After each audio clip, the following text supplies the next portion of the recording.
Karabo Mokoena's family and friends speak out. Ma, physically I'm healed, but emotionally I'm torn apart.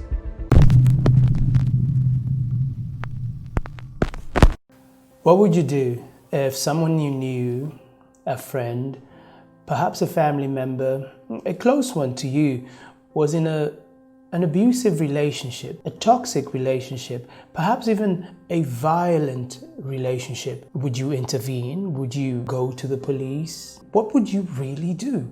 Try and talk to them? Whatever your answer might be, I can assure you one thing: it's always easier said than done. My name is Mpata Mali here in Cape Town, South Africa. Welcome to Done Deeds, and this is where we will be looking at true crime stories, mainly from Africa. Welcome. So in this video, we're going to look at the case that's going to take us way back to 2017, the disturbing case of Karabo Mokoena. We'll go back to 2016. October 2016. This is when the two met. Sandile Monswe, 26-year-old, and Karabo Mokoena, 21-year-old by then. Apparently they just clicked when they met during a night out. Karabo with her sister and a couple of friends. I would assume Sandile the same. They started dating eventually. The relationship went well over into the next year, 2017.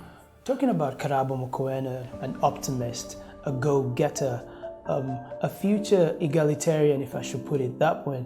They who knew her best would attest to this. They would bear evidence later on after she went missing as to what kind of a positive person she was in the sense of being around people.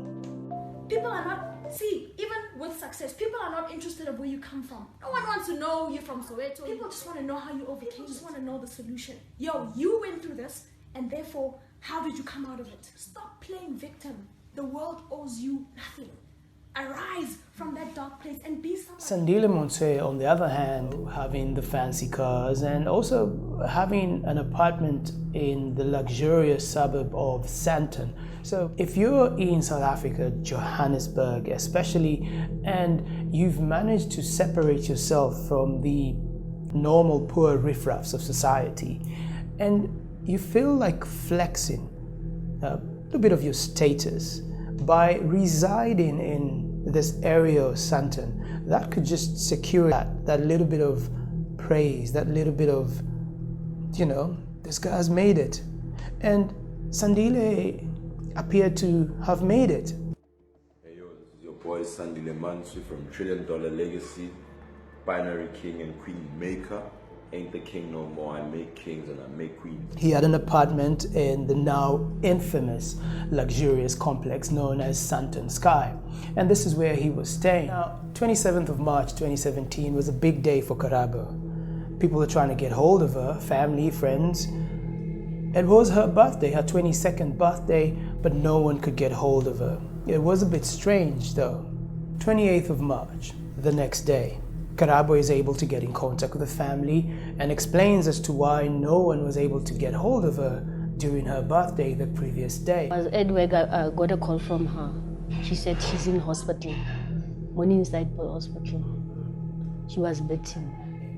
So what had really happened between her and Sandile was more of a small argument that escalated into a physical fight. So she was in hospital by then, nursing her wounds. I cried at work. I said, but why, Karabo? Why? This is when she proceeded to send pictures to the family. These pics are quite infamous by now. Everyone started getting an idea into what kind of a relationship the two had, an abusive one. I told her straight, Karabo, Sandile is going to kill you. You can't go on like this. This is not toxic relationship. I don't know what to call this. Well, as you can imagine, the close friends and everyone who knew Karabo would probably have tried all they could, try and advise her to kind of end things. This is just not a healthy relationship. And the pressure is on, emotions here, up and there from people around them. They decided to give a little bit of a break. Though in less than a month after this incident, they were back together. Karabo loved Sandile because she believed that she was in a real relationship. The sister said Karabo would do anything for Sandile. She would do anything for Sandile. By the time it was April the same year, 2017, things escalated, or more or less took a different turn to the worse. 27th of April, Karabo Mokoena goes missing. No one can get hold of her. So time goes by. Family are frantically looking for Karabo. People, social media is now already buzzing, looking for this young, beautiful girl. Where could she be? Sister has tried to go to the complex, but no one could really connect the dots properly. It got to a time where there was no other choice but to involve the police. At this time, hope was the only string the family and friends had to cling on at the edge of a cliff before it snapped and left everyone that loved Karabo falling so fast into a bottomless valley of grief. Lolo Mokoena, Karabo's mother, had to go to the police station. By now, they had strong suspicions against Sandile. So what the police did, obviously, to start the investigation, let's call Sandile and find out. Proceeding to do this, Sandile sticks to his story. Well, look, I only saw her on the 27th. I was around 4:30ish. I've not seen her since then.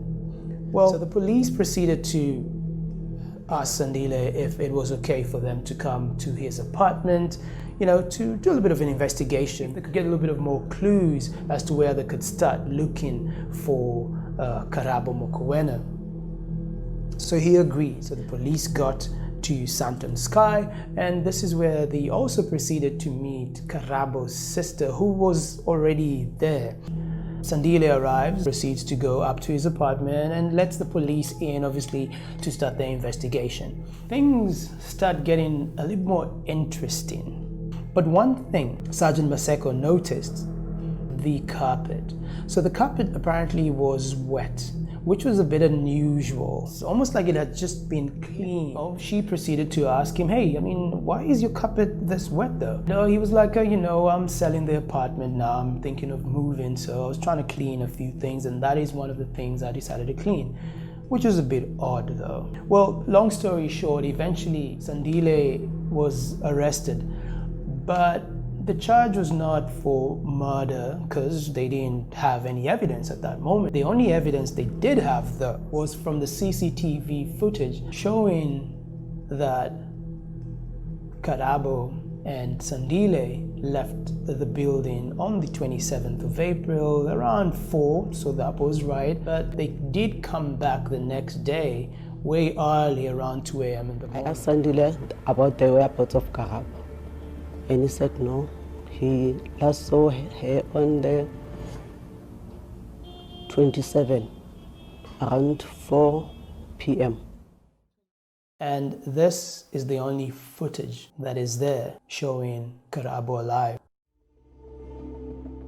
Police station, documents have to be filled in, but the CCTV footage does show that he was indeed the last person to have seen Karabo alive. Eventually, Sandile Monsieur caved and he decided to confess. And this is how the story went. I asked him what was inside the dustbin that it was looking heavy. Is where he confessed to me that, no, Captain, I killed my girlfriend. How? He said, I take him to the field where I burned her body. How did you burn her? He said it was acid, petrol, tire that I used to burn in the body. He proceeded to give the police detail by detail of the gruesome deed, or let's say deeds, he had done. Going back to the 29th of April. So remember, Karabo went missing 27th, but on the 29th of April, unknowingly, the police were called in because a body was discovered.